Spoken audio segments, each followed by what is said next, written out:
길다면 길고 짧다면 짧은 육아휴직을 끝내고 복직을 앞두고 있는데 이것저것 챙겨야 할 것들이 생각나시지 않나요? 그렇다면 오늘 공유드릴 저의 복직 준비 체크리스트로 워킹맘으로서의 새로운 시작을 준비해보세요. 물론 사람마다 상황이 달라서 모든 분들께 적용될 수는 없겠지만 이 체크리스트를 통해 워킹맘으로서의 새로운 시작을 준비 또는 점검하신다면 무거운 마음이 조금이나마 가벼워지실 수 있게 되실 겁니다. 그럼 바로 시작할게요. 엄마 아빠의 육아 가치관, 복직 시기 등 여러 상황을 고려하여 어린이집을 선택하셔야 하는데요. 이때 몇 가지 고려해야 할 상황이 있어요. 보육 나이 확인, 등하원 시간, 연장 보육 가능 여부입니다. 만 0세반이 없는 어린이집도 있고 만 3세반까지만 운영하는 곳도 있다 보니까 보내시려는 어린이집의 보육 나이를 확인하시고 선택하시는 게 좋아요. 또한 등하원 시간도 원마다 다른데요. 등원은 빠른 경우 오전 7시 반부터 가능한 곳도 있지만 그렇지 않은 곳도 있으니까 일찍 등원시키고 출근하셔야 하는 분이라면 필수적으로 확인하셔야 하는 부분입니다. 마지막으로 연장 보육반 여부도 체크하셔야 하는데요. 보통의 하원 시간은 3시 반, 4시이고 4시 이후부터는 연장 보육에 해당됩니다.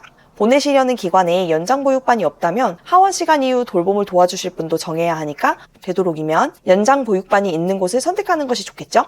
기간에 가게 되면 보통 한 달 동안 적응 기간을 갖게 되는데요. 1, 2주차에는 양육자와 함께 새로운 환경에 적응하고 3, 4주차에는 아이 혼자 기간 생활을 시도하게 돼요. 저는 복직 한 달 전에 보냈는데 빨리 적응을 시켜야 한다는 생각에 시간적으로도 심적으로도 여유가 정말 없더라고요. 그래서 보다 여유롭게 적응 기간을 갖고자 하신다면 복직을 2달 전에 보내시는 걸 추천드려요.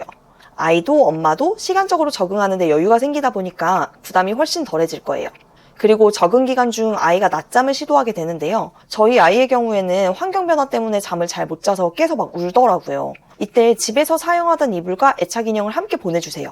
낯선 환경에서 조금이나마 심적으로 편안함을 느끼면서 좀 더 무난하게 낮잠 시도 및 적응에 도움이 된답니다. 두 번째는 등하원 담당 정하기 및 발생할 수 있는 긴급 보육에 대비해 주시는 건데요. 보통 엄마 아빠의 출퇴근 시간을 고려해서 아침에 좀 더 여유 있는 사람이 등원, 일찍 퇴근하는 사람이 하원을 담당하게 됩니다. 시간 맞추기가 어렵다면 등하원을 도와주실 이모님을 구하시기도 하고 또 조부모님의 도움을 받을 수도 있습니다. 그리고 전염병, 입원 등 아이가 아파서 발생하는 예상치 못한 상황으로 긴급보육을 해야 되는 경우도 종종 발생하는데요. 이러한 상황을 최대한 피할 수 있다면 피하는 게 좋잖아요. 그렇기 때문에 평소에도 어린이집 상황과 아기의 건강 상태를 꼼꼼하게 체크해 주시는 게 좋습니다.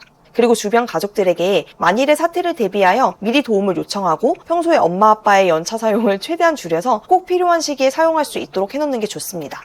사실 이런 계획들은 때때마다 달라질 수 있어요. 그래도 등하원 담당도 긴급보육도 대략적이라도 미리 생각하고 계획을 세워야지만 큰 혼란을 예방할 수 있답니다. 다음으로는 복직 한두 달 전 회사에 복직 의사를 표현하시고 그에 맞는 필요한 준비를 하시는 건데요. 보통 복직 의사를 밝히고 복직 신청서라는 것을 작성하게 됩니다. 직접 회사에 방문하셔서 지류로 작성하실 수도 있고 또는 워드 파일로 작성하셔서 이메일로 보낼 수도 있습니다. 이건 회사마다 다를 수 있으니까 회사에 문의해보세요.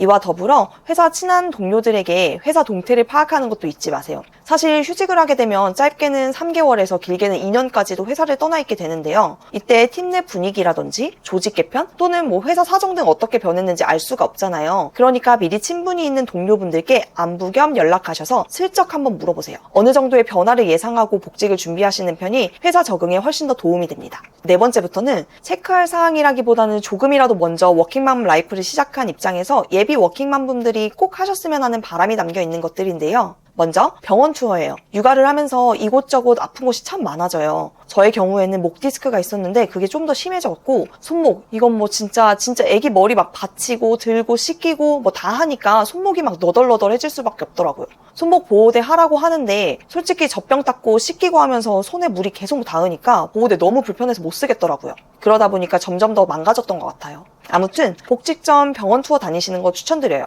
육아휴직하고 오랜만에 복직했는데 아프다고 계속 병원에 가기도 회사에 눈치 보이고 또 그것 때문에 연차 쓰기에는 아기로 인해 언제 어떻게 써야 될지 모르니까 아낄 수 있을 때 아껴야 되거든요. 그러니까 기관이든 가정보육이든 바뀔 양육자에게 아이를 맡긴 후 병원을 미리미리 다녀오셨으면 좋겠습니다.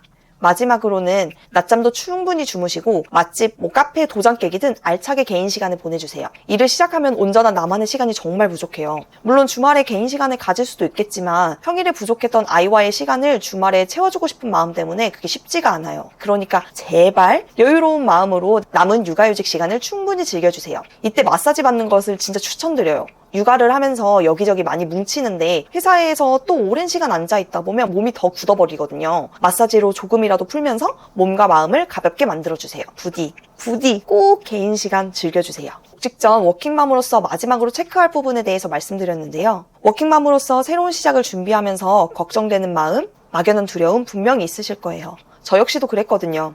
그런데 생각보다 아기도 엄마도 새로운 환경 적응에 강하답니다. 그러니 아이와 자신을 믿으시길 바래요. 모두 다 잘해낼 거예요. 세상 모든 워킹맘들을 응원합니다. 앞으로도 쉽지 않지만 못할 이유도 없는 여러분의 워킹맘 여정에 함께하겠습니다. 정보와 이야기가 듣고 싶으시다면 구독, 좋아요, 알림 눌러주세요. 오늘도 수고하셨습니다.